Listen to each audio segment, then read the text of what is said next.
Assalamualaikum warahmatullahi wabarakatuh. Perkenalkan, kami dari kelompok 4 mata kuliah perencanaan pembelajaran yang diampu oleh Ibu Yayu Kartini MPD dengan materi perumusan indikator dan tujuan pembelajaran. Yang beranggotakan saya sendiri Alfisyah Ramadhani, David Akbar Nugroho, Elpa Amelia Hasanah, Muhammad Julpadli, Norjana Andreni, dan Rati Tri Setiawati. Langsung saja kita ke materi yang pertama. Assalamualaikum warahmatullahi wabarakatuh. Di sini saya akan menjelaskan materi tentang pengertian indikator. Indikator merupakan suatu penanda pencapaian kompetensi dasar yang secara spesifik dapat dijadikan ukuran untuk mengetahui ketercapaian tujuan pembelajaran.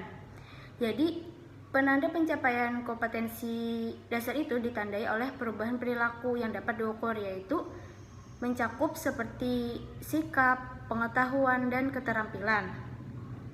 Indikator digambarkan sesuai dengan karakteristik peserta didik, mata pelajaran, satuan pendidikan, potensi daerah, dan dirumuskan dalam kata kerja operasional yang terukur dan atau dapat diobservasi.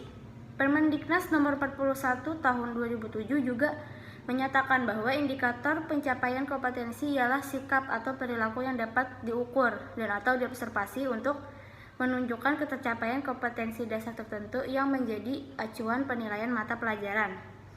Jadi, indikator itu merupakan kompetensi dasar yang lebih spesifik apabila serangkaian indikator dalam satu kompetensi dasar itu sudah dapat dicapai oleh siswa, berarti target kompetensi dasar tersebut sudah terpenuhi. Selanjutnya yaitu ciri-ciri indikator. Yang pertama, konsisten dengan standar kompetensi mata pelajaran. Artinya, ada hubungan yang sesuai terhadap pengetahuan, keterampilan, dan sikap yang harus dikuasai oleh siswa setelah mempelajari mata pelajaran tersebut. Yang kedua, dinyatakan dengan jelas. Yang ketiga, dapat diukur dengan jelas.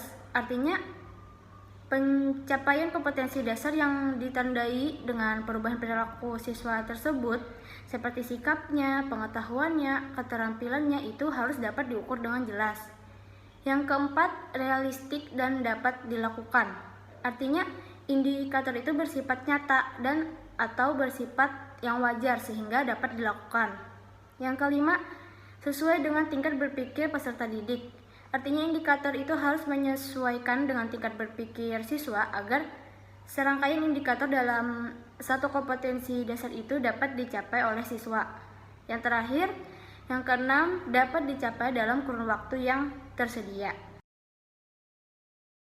Ya, selanjutnya pengertian tujuan pembelajaran. Tujuan pembelajaran merupakan salah satu aspek yang perlu dipertimbangkan dalam merencanakan pembelajaran, sebab segala kegiatan pembelajaran pada akhirnya tercapainya tujuan tersebut.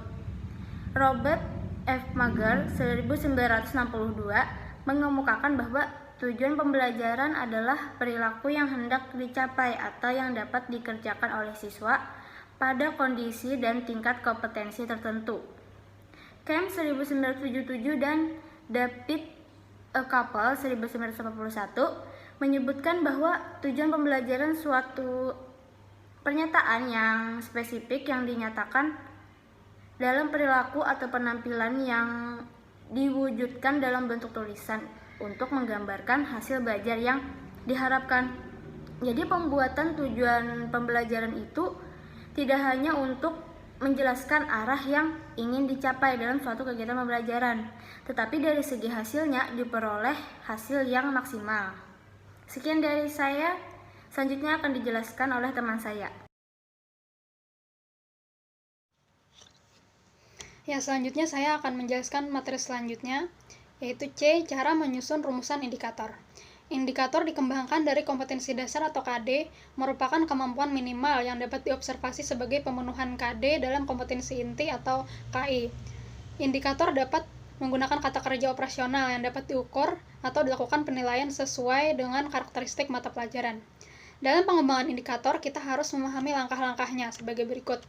A. Memahami kompetensi dan ruang lingkup materi dari KD. Hal ini dilakukan dengan memisahkan kompetensi dan ruang lingkup materi. B. Menyusun daftar kriteria kompetensi. Hal ini dilakukan dengan mengukur menggunakan kata kerja operasional. C. Merumuskan indikator dengan menggabungkan kriteria kompetensi dengan materi. Indikator dalam perencanaan proses pembelajaran disusun untuk menentukan keberhasilan pencapaian kompetensi dasar. Dan dengan demikian, indikator dirumuskan sebagai dasar untuk menyusun alat penilaian. Adapun kriteria dalam merumuskan indikator, yaitu pertama, indikator dirumuskan dalam bentuk perilaku yang dapat diukur tingkat keberhasilannya.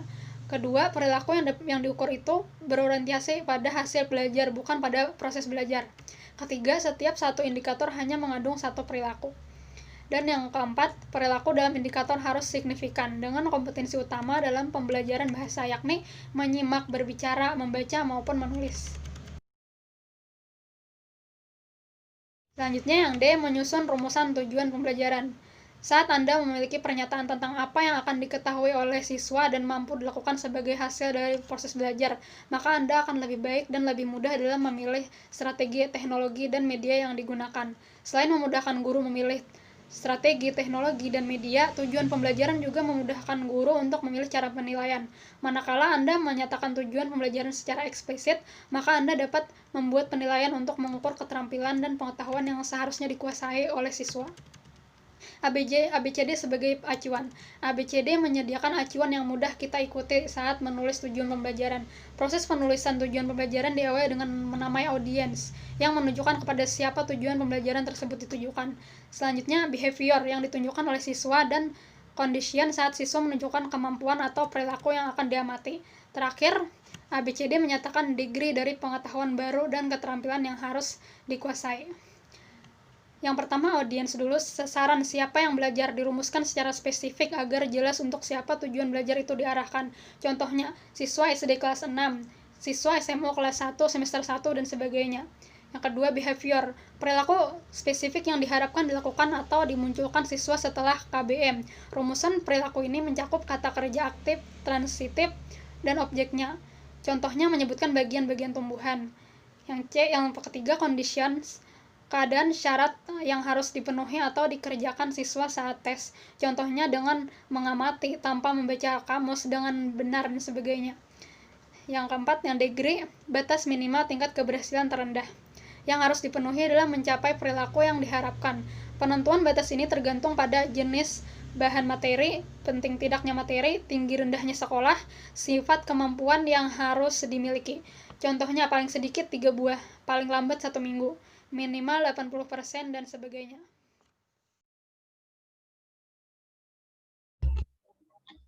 Yang pertama ada fungsi merumuskan indikator. Yang pertama, bermanfaat bagi guru dalam mengembangkan kisi-kisi penilaian yang dilakukan melalui tes. Seperti tes tertulis seperti ulangan harian, ulangan tengah semester, dan ulangan akhir semester, tes praktek dan atau tes perbuatan, maupun dalam non-tes atau penilaian dalam proses pembelajaran. Dari manfaat pertama, guru juga dapat mengetahui kemampuan peserta didik dalam memahami pembelajaran. Yang kedua ada bermanfaat bagi peserta didik dalam mempersiapkan diri mengikuti penilaian tes maupun non-tes. Dengan demikian peserta didik dapat melakukan self-assessment atau mengukur kemampuan diri mereka sendiri untuk sebelum mengikuti penilaian sesungguhnya. Yang ketiga ada bermanfaat bagi pimpinan sekolah dalam memantau dan mengevaluasi keterlaksanaan pembelajaran dan penilaian di kelas. Yang terakhir ada bermanfaat bagi orang tua dan masyarakat dalam upaya mendorong pencapaian kompetensi peserta didik lebih maksimal. Berikutnya ada fungsi merumuskan tujuan pembelajaran. Menurut Nana Shodih Sukmadinata tahun 2002, mengidentifikasi 4 manfaat dari tujuan pembelajaran, yaitu yang pertama memudahkan dalam mengkomunikasikan maksud kegiatan belajar mengajar kepada siswa.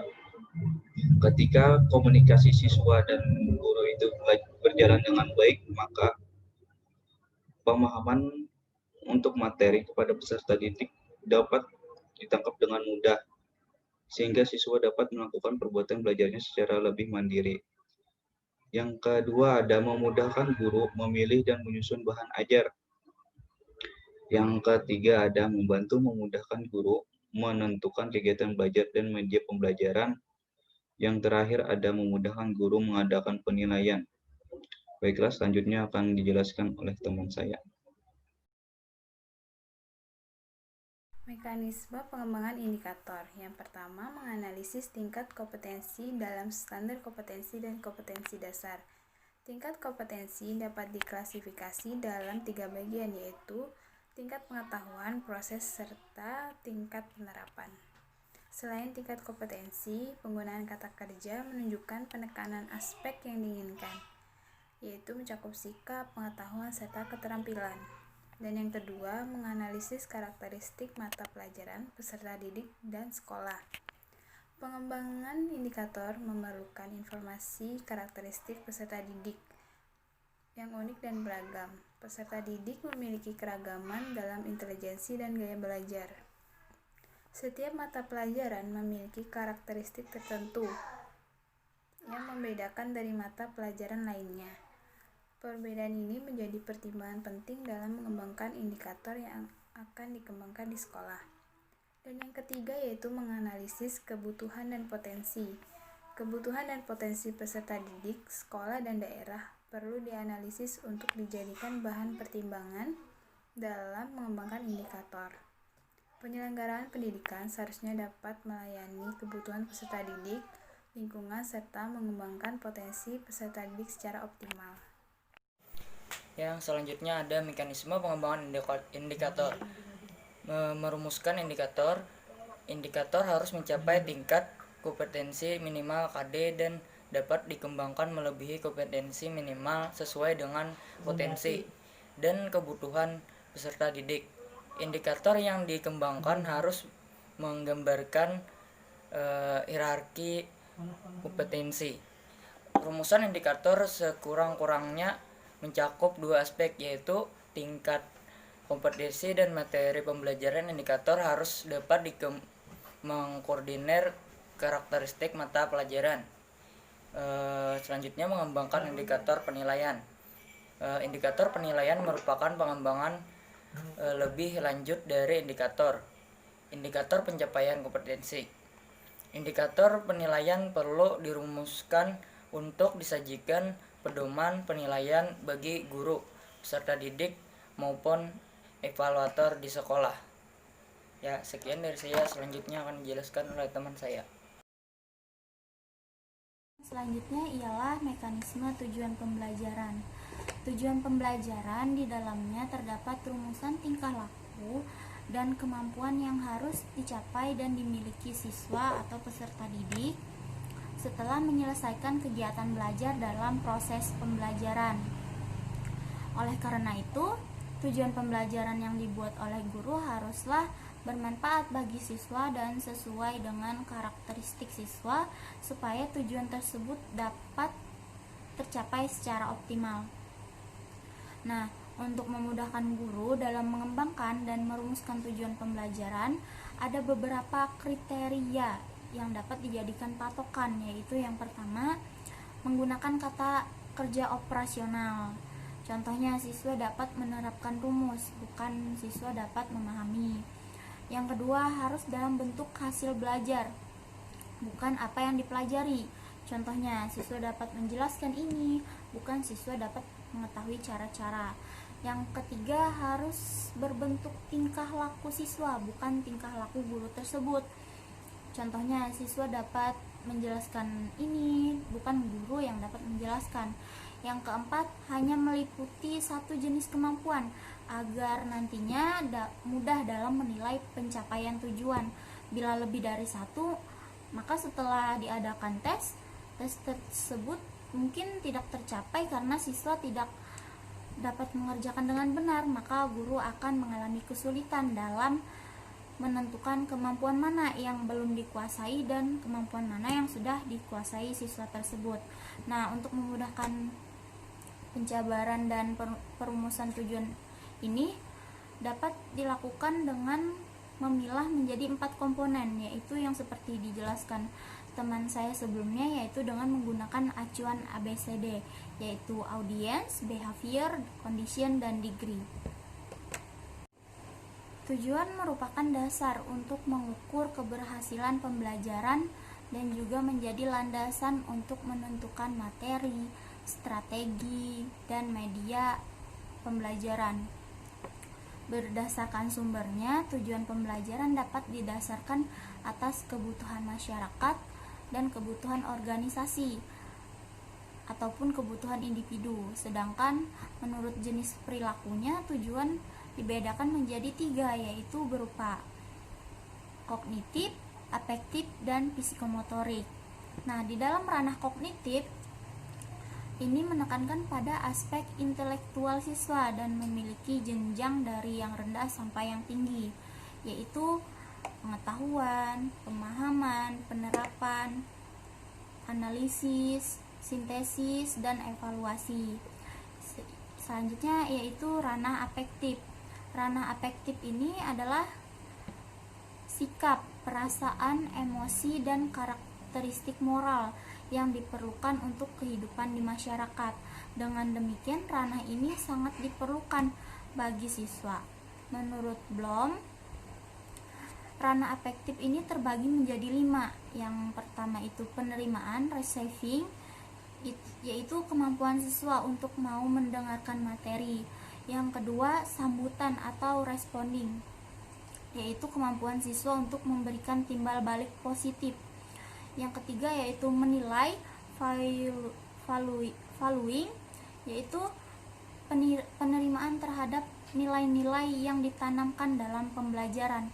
Yang keempat, organisasi, yaitu kemampuan siswa dalam mengorganisasi suatu sistem nilai. Yang kelima, karakterisasi dengan suatu kompleks nilai, misalnya siswa menyatukan nilai musik ke dalam kehidupan pribadi. Yang terakhir yaitu ranah psikomotorik. Ranah ini menekankan pada gerakan-gerakan jasmani dan kontrol fisik. Kecakapan fisik dapat berupa pola gerakan dan keterampilan fisik, baik keterampilan fisik halus maupun kasar, menggunakan otot halus ataupun otot besar. Nah, itu tadi penyampaian materi dari kelompok 4. Mohon maaf jika ada kekurangan di dalamnya. Semoga materi ini berguna untuk kedepannya. Terima kasih. Wassalamualaikum warahmatullahi wabarakatuh.